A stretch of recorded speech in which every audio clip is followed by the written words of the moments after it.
Hei, bună dragii mei! Bine v-am regăsit pe canalul meu de YouTube Poftă Bună cu Lacri. Astăzi am să vă prezint o rețetă, mai bine zis ceva dulce, din Asia, mai bine zis din Sri Lanka.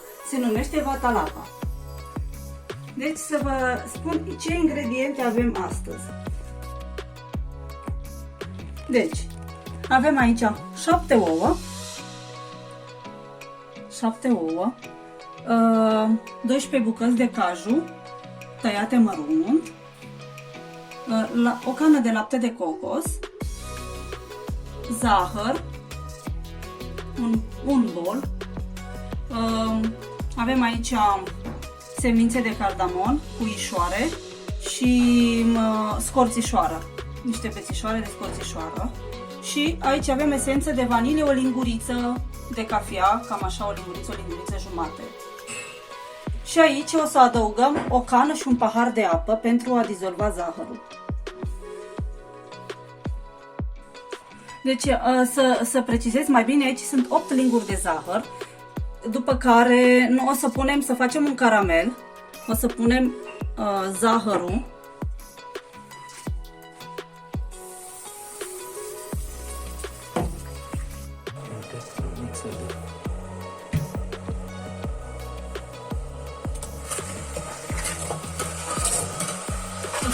o să amestecăm bine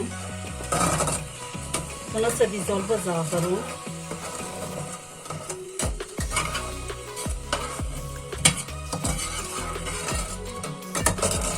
Așa. Și mai adăugăm restul de apă. Așa. După care lăsăm să se topească bine zahărul și să dea în fiert.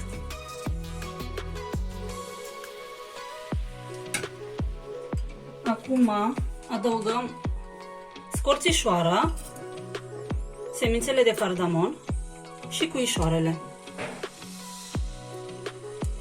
Și mestecăm, bineînțeles.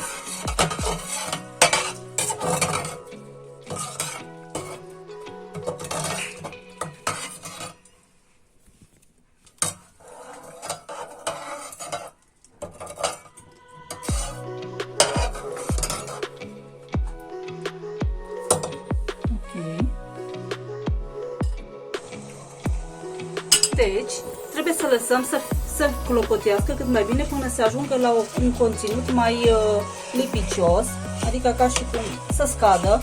Are un miros foarte plăcut și culoarea foarte închisă, foarte închisă la culoare. De aceea trebuie să mai lăsăm să fiarbă, să mai scadă puțin. Trebuie să mai clopotească, să lăsăm să dea un clocot. Deci, așa arată, o culoare mai închisă, așa trebuie să fie, dar mai trebuie să fiarbă încă nu destul. Are un miros foarte plăcut.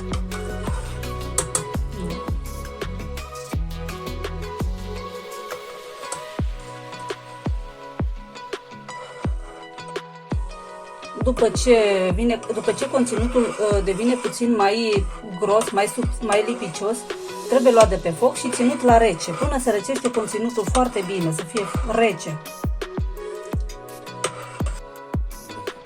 Ok, între timp ce zahărul caramel se răcește, o să pregătim ouăle, o să spargem ouăle într-un bol.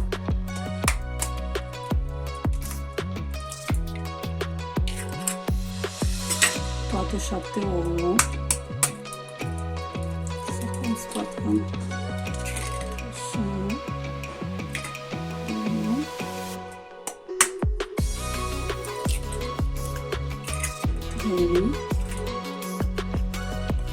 Am spart ouăle și acum o să mestecăm cu un tel, dar nu foarte mult.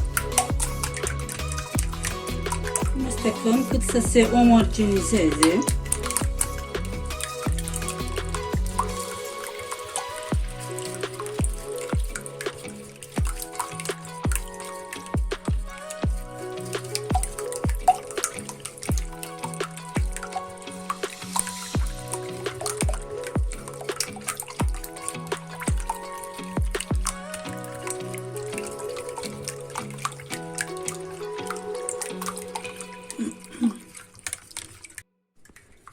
Acum o să luăm laptele de cocos și o să-l turnăm peste ouă. Și mestecăm în continuare.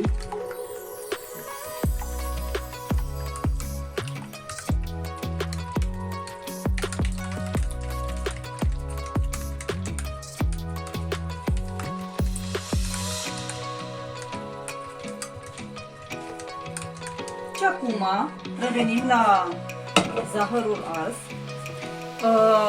S-a răcit, trebuie să fie foarte rece, da? După aia strecurăm ca să nu punem cu totul semințe. Asta trebuie strecurate. Așa.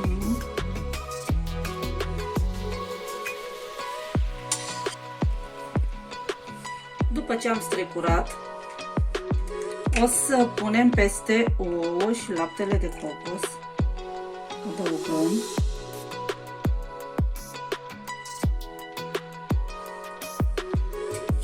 După aia mixăm.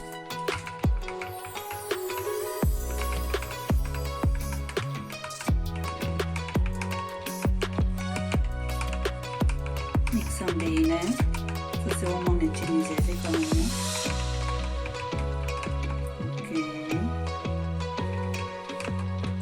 După aceea o să punem cajul tăiate.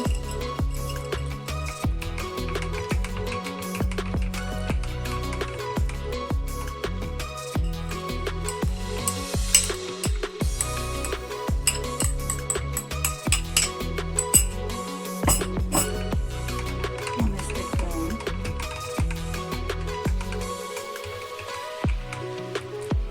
Și la final o să puneți esența de vanilie.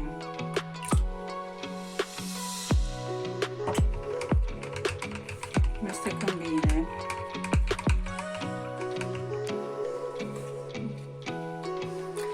Acum punem într-un recipient.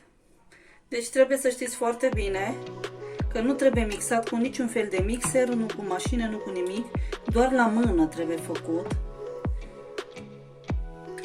Și altfel să strică compoziția. Nu o să mai iese cum trebuie. Și trebuie făcut pe abur, dar nu neapărat trebuie să fie făcut la mașină specială, dacă nu aveți, sau puteți să băgați și la cuptor într-o tavă cu apă și acoperit bine. Ok, e suficient. Eu să pun o folie deasupra.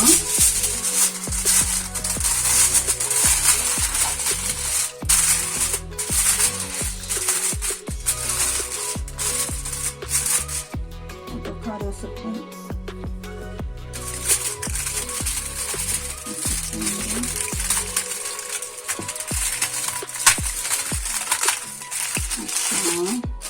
Trebuie foarte bine acoperit, să fie foarte bine acoperit. După aia introducem în mașina de abur. Eu am făcut, am acoperit și găurile de la capacul de la mașina de abur cu un pic de folie ca să nu intre aerul. Apă și o să-l setăm la 40-45 de minute. Cam așa. Și lăsăm să se coacă. Revenim cu rezultatul mai târziu.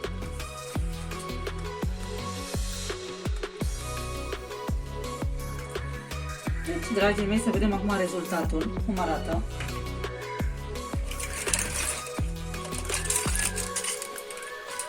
Wow, arată grozav. Eu o să încerc. O să încerc cu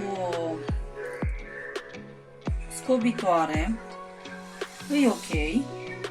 Și ce vreau să mai menționez, e cam fierbinte. O să le iau și să-l pun pe o farfurie Dacă vreți să știți, miroase foarte bine, dacă vreți să știți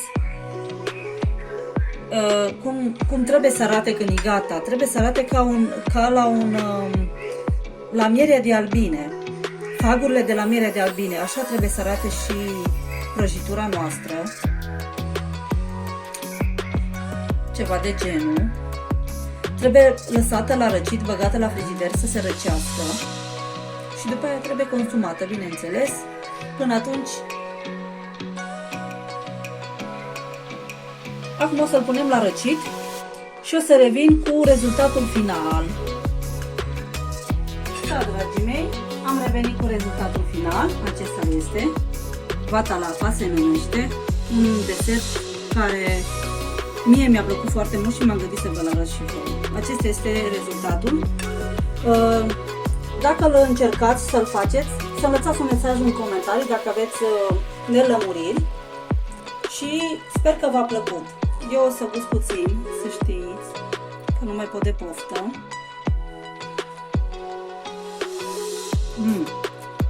Este foarte gustos, foarte, foarte gustos. Sper că v-am încântat cu desertul meu și să-l faceți și voi, de ce nu? Vă urez poftă bună, la revedere!